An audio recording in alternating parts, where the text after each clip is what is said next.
And as we continue our Experiencing Ukraine series, we hear from Max. He tells us what it was like waiting for his son to come out of surgery in Mariupol while the hospital was being taken over by Russian soldiers. KSAN's Isabel Albritton has the story. Max, his wife Maya, and his son Ivan survived the bombings in Mariupol, but what came after was just as challenging. Max says his son Ivan had to be hospitalized due to the injuries he sustained during the bombings. He spent hours in surgery.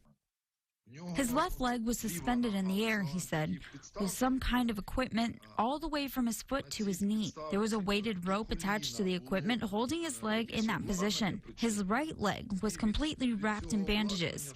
He had 4 screws sticking out of his leg, holding his bones together. His son was put on bed rest, but resting was the last thing he could do. They didn't have water, food, or electricity for almost a week.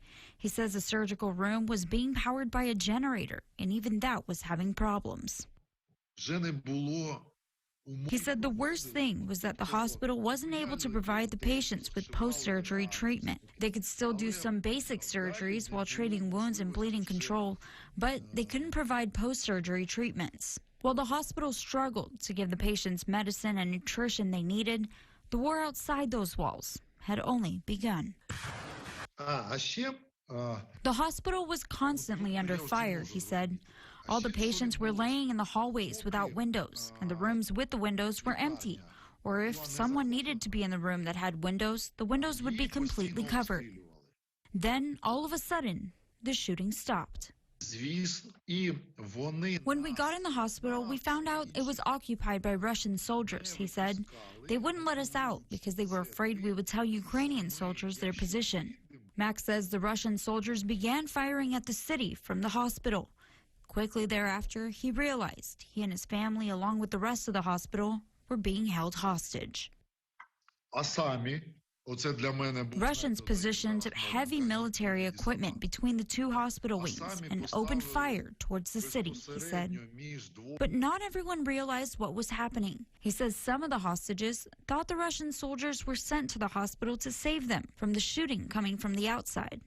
So some people who were there with me would say, look, no one is shooting at us now, so it must mean they saved us.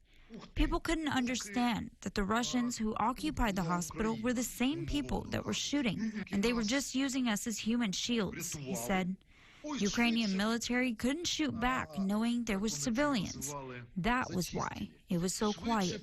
After days of being held hostage, doctors were able to help Max and his family leave the hospital in order to get his son the help he needed in another location, but not without obstacles along the way.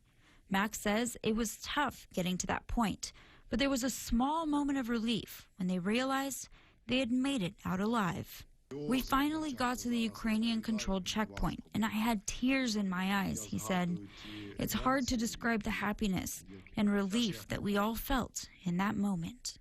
For your KSAN News, I'm Isabel Albritton.